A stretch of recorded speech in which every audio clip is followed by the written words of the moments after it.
บ่แม่นมาเว้าให้ย่านแต่อยากมาเล่าให้ฟังสวัสดีคุณผู้ฟังทุกท่านครับคือเก่าพอกับลุงดมในรายการลุงดมเล่าเรื่องผีมื้อนี้รายงานตัวกับคุณผู้ฟังครับ 19 นาฬิกาเป็นต้นไปวันศุกร์เสาร์อาทิตย์พอคุณผู้ฟังอยู่นี่กับเรื่องอาถรรพ์เรื่องวิญญาณเรื่องสยองขวัญเรื่องลี้ลับ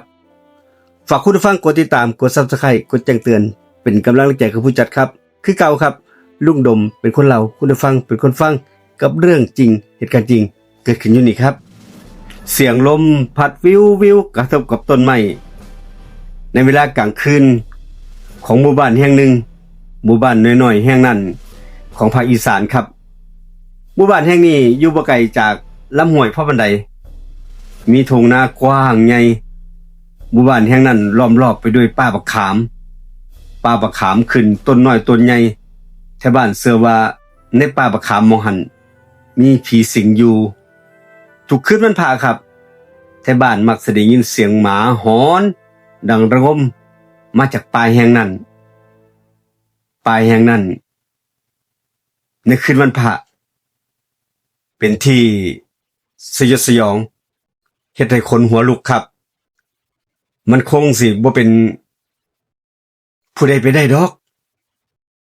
นอกจากผีร้ายวิญญาณร้ายบ่แม่นจังซั่นก็เป็นปอบแน่ๆเลยเสียงผู้เฒ่าคนหนึ่งเว้าขึ้นเบาๆระหว่างตั้งวงกินเหล้าโลงอยู่ที่หน้าบ้านตอนนั้นผู้เฒ่าคนหนึ่งเว้าว่ายายสายนี่บ่มีผู้ใดอยากเอ่ยชื่อเราในยามค่ำคืนทุกคนบ่อยากเอ่ยถึงเพราะว่าเชื่อว่ายายสายนี่คือปอบที่บ่ยอมตายดีปอบกินคนนั่นแหมสูทุกคนเว้ากันเบาๆบ่กล้าเว้าเสียงดังตอนนั้นครับยายสายเป็นผู้หญิงชราร่างกายนี่ผอมกระแดงผิวค่ำดำแดงครับเหมือนกับว่านี่เราอยู่กลางแดดมาตลอดชีวิตยายสายนี่อพยพมาจากพูนล่ะครับลาวใต้แล้วมากับลูกสาวของเราลูกสาวเพียงคนเดียวลูกสาวของยายสายชื่อว่าคำลาเป็นผู้หญิงที่หน้าตาสะสวยครับผิวขาวตาคมผมยาวดกดำผู้ใดเห็นนี่ต่างสิครั่งใคร่ในความงามของน้องคำลาแต่ยายสายกับหวงลูกสาวหวงคำลายิ่งกว่าสิ่งอื่นใดครับมีผู้บ่าวมีผู้ชายหลายคนนี่แหละในหมู่บ้านมาหลงหักคำลายายสายได้บอกกับลูกสาวว่าผู้ชายนั่นมันก็ดีแต่แรกๆล่ะลูกเอ้ยมันเวลามันอยากได้มันก็จังซี่ละอย่าไปหลงคารมมันเด้อลูกเด้อยายสายบอกกับลูกทุกครั้งที่มีผู้ชายเข้ามาหาครับยายสายมักสิเว้าแล้วก็พลางถอนหายใจหนักๆทุกครั้งที่มีหนุ่มๆมาจีบลูกสาวเราตอนนั้นว่ากันว่านี่ยายสายตอนสาวๆเคยมีผัวเป็นทหารลาวตรงเล่าเหนือเลยครับเราถูกทิ่มตอนเราท้องแก่ๆความช้ำใจจากการถูกทิ่มเฮ็ดให้เรานี่หันหน้าไปเรียนวิชาเวทของใหญ่เพื่อสิแก้แค้นผู้ชายหลายๆคนที่เฮ็ดแบบนั้นครับเราไปเรียนกับหมอผีอยู่ในหมู่บ้านเราเรียนทุกสิ่งทุกอย่างทั้งเวทมนต์ทั้งป้องกันเจ้าของทั้งรักษาคนสารพัดอย่างที่เราไปเรียนครับหลังจากที่ยายใสเราไปเรียนกลับมาเราบ่เคยเดินอีกแล้วครับคุณผู้ฟังที่บ้านแถวลาวใต้เพิ่นเชื่อกันว่าผู้ใดที่ไปเรียนวิชาเวทของใหญ่นี่แหละถ้ารักษาบ่ได้มันสิเข้าตัวเจ้าของถ้าผู้ใดเฮ็ดผิดครูหรือว่าผิดศีลสิกลายเป็นปอบทันทีนั่นก็คือยายสายเฮ็ดบ่ได้ตามคำมั่นสัญญายายสายเองก็เรียนมาทั้งหลายอย่างครับทั้งของขลังของกันของแก้เรียนมาจากหมอผีและก็ของที่ยายสายเรียนมาบอกว่าสิคอยคุ้มครองยายสายกับลูกให้รอดพ้น ทุกสิ่งอย่าง อันนี้เป็นความเชื่อของยายสายครับบางคืนคนในหมู่บ้านได้ยินเสียงยายสายนี่ท่องคาถาอยู่ในห้องเสียงแปลกๆคล้ายว่ายายสายนี่อยู่กับผู้ใดอีกคนหนึ่งเสียงผู้เฒ่าคุยกันท่องคาถาอยู่นํกันได้ยิน2คนไหมพวกเจ้าได้ยินบ่เสียงยายสายอยู่ในห้องตอนนั้นเล็ดลอดออกมาแววๆดังๆว่าเอ้ยบ่ต้องย่านดอกข่อยอยู่ใกล้ๆนี้เสียงผู้หญิงแก่แผ่วเบาดังมาในความมืดชวนให้สยดสยองคนหัวลุกตอนนั้นครับมื้อหนึ่งมีผู้ชายหนุ่มจากหมู่บ้านข้างเคียงนั่นแหละชื่อว่าอินนายอินนี่มาซอยเกี่ยวข้าวอยู่ในหมู่บ้านนี่แหละนายอินมาเห็นคำลารู้สึกถูกชะตาแล้วก็ประทับใจในความงามของคำลาทันทีทั้ง2คนนี่ก็ได้สบตากันตอนนั้นได้สายก็ได้แต่ห้ามปรามลูกไว้แต่เฮ็ดหยังบ่ได้ครับมื้อหนึ่ง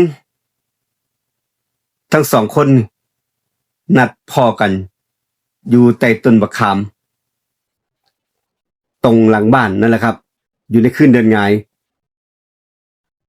คืนนั้นยายสายแอบย่องไปเบิ่งลูกสาวนั่งคุยอยู่กับผู้ชายคนนั้นแหละครับยายสายเห็นลูกสาวกอดอยู่กับผู้บ่าวยายสายนี่โกรธเครียดหลายเครียดจนตัวสั่นแกนี่เว้าออกมาสบคำเว้าออกมาว่ามึงบ่เชื่อแม่มึงบ่มักดีมึงสิเจอเรื่องบ่ดีเด้อคำละมึงบ่เชื่อแม่เตือนแล้วแม่ห้ามแล้วเจ้าบ่ฟังเด้อคำละหลังจากมื้อนั้นมาครับยายสายก็เริ่มเปลี่ยนไปคำละก็เริ่มเปลี่ยนไปชีวิตของคำละเปลี่ยนไปทีละนิดครับคำลานี่ร่างกายผอมสูบลงมาเรื่อยๆหลังจากที่ผู้บ่าวไปหามื้อนั้นครับเหมือนกับว่านี่คำลาถูกดูดพลังชีวิตออกไปเทบ้านบางคนแอบเห็นยายสายบางมือครับหิวของมาแปลกๆพวกไก่ดำพวกใส่หมูกันลากครอบไว้แล้วก็ไปฝังไว้ตรงหลังบ้านแล้วเอาไปฝังไว้หยังยายสายเฮ็ดเพื่อหยังล่ะครับและทุกมื้อวันพระใหญ่หมาอยู่ในหมู่บ้านก็หอนเสียงดังจนคนหัวลุกบางคนบอกว่าเห็นแสงไฟสีแดงลอยออกมาจากบ้านยายสายในเวลาค่ำคืนตอนนั้นบวกกับกินข้าวเลือดลอยมาเตะจมูกเป็นระยะของเนาหรือของข้าวมันบ่แม่นของธรรมดาดอกมันเป็นกลิ่นของปอบแท้ๆละไทบ้านว่าแบบนี้ครับคืนหนึ่งไทบ้านนี่ทนบ่ไหวนัดกันให้ว่าไปเห็นกับตากันไปพิสูจน์กันด้วยตาพวกเฮาบ่เชื่อดอกเอาไปซอยกันไปเบิ่งนำกันพวกเขาซุ่มอยู่หลังบ้านตรงพวกหญ้าข้างลำห้วยใกล้ๆกับบ้านยายสายแหละครับเวลาล่วงเลยผ่านไปถึงเที่ยงคืนเสียงหมาหอนรับกันเป็นทอดจากนั้นมีบางสิ่งบางอย่าง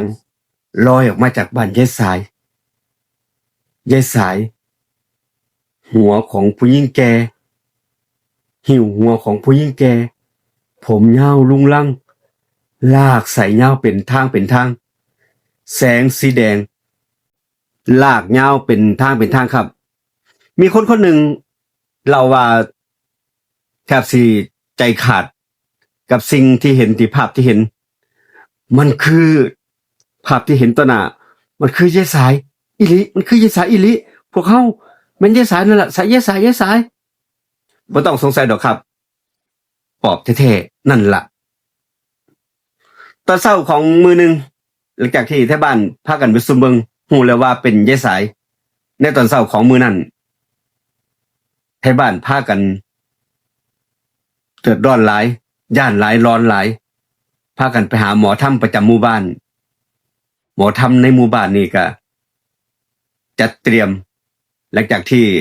ได้ฟังไทบ้านเว้าให้ฟังเพิ่นได้จัดเตรียมไม้บักขามไม้ไผ่และของสำหรับจับปอบหมอธรรมคนนั้นได้จัดพิธีสวดสะกดปอบที่ลานกลางวัดอยู่ในหมู่บ้านนั่นแหละครับขณะที่หมอธรรมกำลังสวดบทคาถาลมพัดหวนเป็นวงกลมฝุ่นตลบอบอวนไปทั่วบริเวณที่จัดพิธีครับเสียงกรีดห้องดังขึ้นมาจากบ้านยายสายตอนนั้นเวลานั้นทุกสิ่งทุกอย่างสงบลงครับแถวบ้านบางคนแล่นไปเบิงที่บ้านยายสายกับต้นเสียงที่ดังมาตรงบ้านยายสายครับกับพบร่างของยายสายนอนนิ่งตาเบิกโพงใส่ยายสายนี่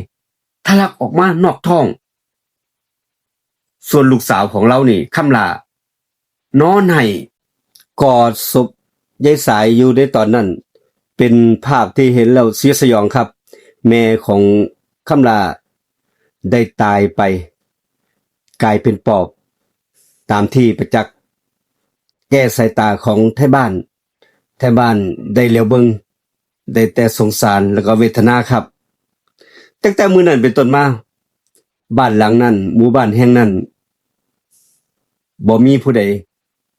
กล้าไปอาศัยอยู่ใกล้ๆบ้านยิดสายอีกเลยครับวันเวลาล่วงเลยผ่านไปหลาย10 ปีบ้านยายสายกลายเป็นเพียงซากไม้ผุพังอยู่กลางป่าไทบ้านยังเว้ากันต่อว่าทุกมื้อวันพระเวลาเดินผ่านบ้านหลังนั้นสิได้ยินเสียงผู้หญิงแก่ๆร้องไห้เบาๆเสียงนั้นแว่วมาฝากเบิ่งคำลาแหน่เด้อฝากลูกสาวข่อยแหน่เด้อข่อยฮักนางหลายฝากแหน่เด้อข่อยบ่ได้อยากเป็นปอบดอกแต่ข่อยฮักลูกสาวข่อยหลายนี่ก็เป็นเรื่องเล่าวของลูกสาวปอบครับยายสายกลายเป็นปอบย้อนความฮักของลูกผูกพันกับลูกเราก็เลยกลายเป็นทุกสิ่งทุกอย่างเราเฮ็ดมาเพื่อปกป้องลูกของเรานั่นเองครับขอบคุณกับการติดตามคุณผู้ฟังฝากคุณผู้ฟังกดติดตามกด Subscribe กดแจ้งเตือนเพื่อสิบ่พลาดคลิปดีๆครับลาคุณผู้ฟังไปก่อนขอบคุณอีกครั้งหนึ่งห้องบันทึกเสียงรถทัวร์เรคคอร์ดมื้อนี้ลาไปก่อนสำหรับเรื่องนี้บทนี้เจอกันเรื่องหน้าครับคุณผู้ฟังไปก่อนครับสวัสดีครับ